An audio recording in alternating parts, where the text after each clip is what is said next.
Evening everyone, welcome to money studies classes. I hope कि आप लोग अच्छे से होंगे। इलेक्ट्रिसिटी की प्रॉब्लम की वजह से मैं आप लोगों को क्लास नहीं दे पा रही थी। चलिए आज फिर से हम लोग अन्य दिनों की तरह 70वीं बीपीएससी के पॉइंट ऑफ व्यू से कुछ करंट अफेयर्स को देखते हैं और प्रैक्टिस करते हैं। क्वेश्चन नंबर फर्स्ट, प्राचीन नालंदा विश्वविद्यालय के संबंध में निम्नलिखित में से कौन सा ऑब्लिक से कथन सत्य है ऑब्लिक है? कथन स्टेटमेंट ए, इसकी स्थापना 5वीं शताब्दी ईस्वी में कुमार गुप्त प्रथम ने करवाया। स्टेटमेंट बी, चीनी यात्री इत्सिंग और वेनसांग 7वीं शताब्दी ईस्वी में नालंदा आए। स्टेटमेंट सी, इसे 2016 में यूनेस्को की विश्व विरासत स्थल की सूची में शामिल किया गया। ऑप्शन नंबर फर्स्ट केवल स्टेटमेंट ए एवं बी, ऑप्शन नंबर सेकेंड केवल स्टेटमेंट बी एवं सी, ऑप्शन नंबर थर्ड केवल स्टेटमेंट ए एवं C and option number fourth केवल statement A B and statement C. हमारा सही आंसर होगा option number fourth, statement A B and statement C. तीनों statement correct है। Dear students, Nalanda विश्वविद्यालय से संबंधित क्वेश्चन बीपीएससी का फेवरेट क्वेश्चन है। बीपीएससी के द्वारा कई बार इस प्रकार के क्वेश्चंस पूछे गए हैं कि नालंदा विश्वविद्यालय का संस्थापक कौन था, तो आपका आंसर होगा गुप्त वंश की शासक कुमार गुप्त प्रथम।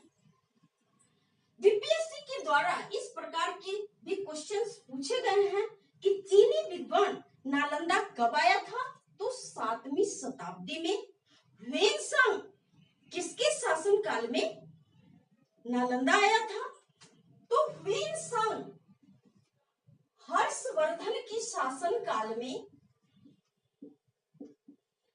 629 ईस्वी में नालंदा आया था। और वेनसांग नालंदा विश्वविद्यालय में शिक्षा ग्रहण करने के साथ साथ बौद्ध धर्म की प्रतियों को एकत्रित करने भी आया था। यह भी क्वेश्चन पूछा जाता है कि वेनसांग का यात्रा वृतांत क्या कहलाता है, तो उसका यात्रा वृतांत का नाम है CU। और अपने यात्रा वृत्तांत में वेनसांग ने सिंध के शासक को शूद्र बताया। क्या बताया? शूद्र बताया।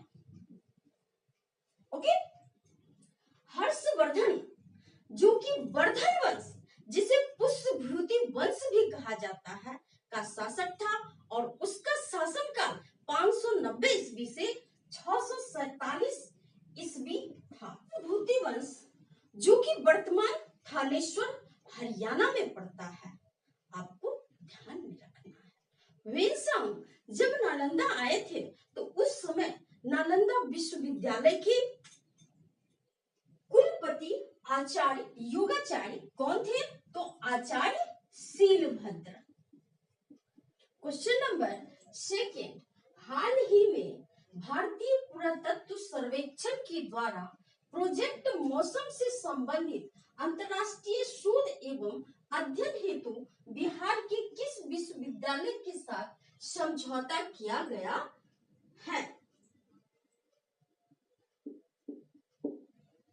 ऑप्शन नंबर ए नालंदा विश्वविद्यालय, बी विक्रमशिला विश्वविद्यालय, सी पाटलिपुत्र विश्वविद्यालय एंड डी ए एवं बी दोनों। हमारा सही आंसर होगा ऑप्शन नंबर ए, हाल ही में नालंदा विश्वविद्यालय जो कि बिहार के नालंदा जिला में पड़ता है के साथ भारतीय पुरातत्व सर्वेक्षण ASI archaeological survey of India के द्वारा प्रोजेक्ट मौसम से संबंधित अंतर्राष्ट्रीय शोध एवं अध्ययन हेतु समझौता पता किया गया है। यह बीपीएससी के लिए इंपॉर्टेंट क्वेश्चन है, इसलिए आपको ध्यान में रखना है। Okay, next question number 3, Eagle Nest वन्य जीव अभ्यारण्य किस राज्य में स्थित है? Option number A Arunachal Pradesh, B Tamil Nadu, C Andhra Pradesh and D इनमें से कोई नहीं। हमारा सही आंसर होगा option number A Arunachal Pradesh में पांडा की जाति लाल पांडा, जिसे कि विलुप्त प्राय घोषित किया गया था, देखने को मिली है। ओके, क्वेश्चन नंबर 4, भारत के पहले सूटकेस इन्वर्टर का विकास किस संस्था द्वारा किया गया? Option number A IIT Patna, B IT Patna, C IIT Madras and D इनमें से कोई नहीं। हमारा सही आंसर होगा option number A IIT Patna, जो कि बिहार में है, के द्वारा भारत के पहले सूटकेस इन्वर्टर का विकास किया गया। क्वेश्चन नंबर 5, हाल ही में जारी जिला स्तरीय बाढ़ गंभीरता सूचकांक के अनुसार भारत में सर्वाधिक बाढ़ ग्रसित जिला ऑब्लिक शहर कौन सा है? Option number A Kishanganj, B Patna, C पश्चिमी चंपारण एंड डी इनमें से कोई नहीं।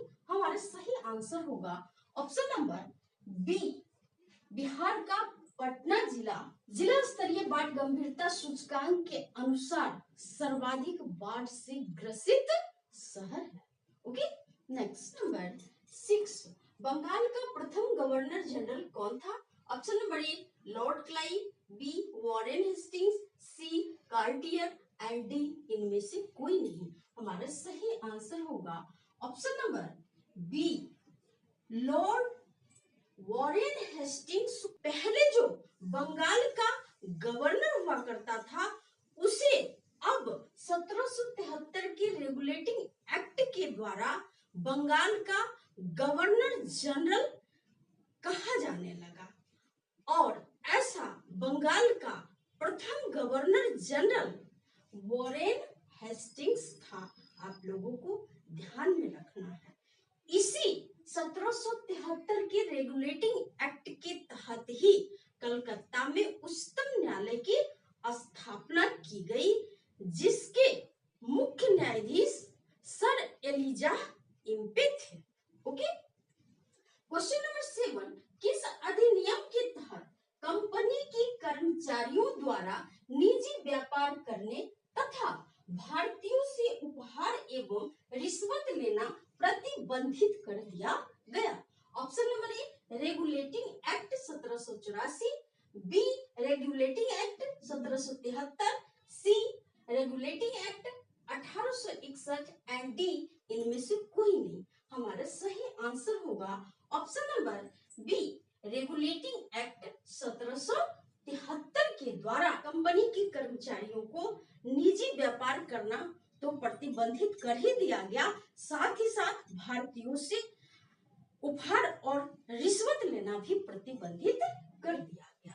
क्वेश्चन नंबर 8, संविधान का निर्माण करने वाली संविधान सभा का निर्माण किस योजना के तहत की गई? ऑप्शन नंबर ए कैबिनेट मिशन योजना, बी माउंटबेटन योजना, सी वेवल योजना एंड डी इनमें से कोई नहीं। हमारा सही आंसर होगा ऑप्शन नंबर ए कैबिनेट मिशन योजना के तहत ही संविधान का निर्माण करने वाली संविधान सभा का गठन जुलाई 1946 में किया गया। कैबिनेट मिशन की 3 सदस्य थे, sir Stafford Cripps, lord Pethick Lawrence और एबी अलेक्जेंडर। ये भी क्वेश्चन पूछा जाता है। ओके, क्वेश्चन नंबर 9, किस रियासत के प्रतिनिधि संविधान सभा में शामिल नहीं हुए? Option number A Junagadh, B Hyderabad, C Rajputana and D इनमें से कोई नहीं। हमारा सही आंसर होगा ऑप्शन नंबर बी हैदराबाद ही एक ऐसी रियासत थी जिसके प्रतिनिधि संविधान का निर्माण करने वाली संविधान सभा में शामिल नहीं हुए। ओके, नेक्स्ट क्वेश्चन नंबर 10, संविधान सभा का प्रतिनिधित्व कितने समुदायों की जनसंख्या के आधार पर किया गया? Option number A 2, B 3, C 4 and D इनमें से कोई नहीं। हमारा सही आंसर होगा ऑप्शन नंबर बी। संविधान का निर्माण करने वाली संविधान सभा का प्रतिनिधित्व 3 समुदायों की जनसंख्या के आधार पर किया गया। वे 3 समुदाय कौन कौन थे? तो मुस्लिम, सिख एवं सामान्य यानी साधारण। इन्हीं तीनों समुदायों की जनसंख्या के आधार पर संविधान सभा में प्रतिनिधित्व प्रदान किया गया।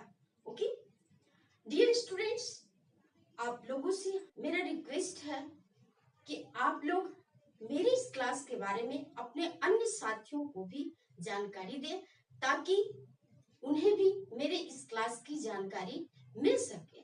अगर आप लोग मेरे टेलीग्राम चैनल से जुड़ना चाहते हैं तो मेरे इस क्लास मनी स्टडीज के डिस्क्रिप्शन बॉक्स में मेरे टेलीग्राम चैनल का लिंक दिया हुआ है, वहां से भी आप मुझसे जुड़ सकते हैं। आज के लिए इतना ही। Thank you.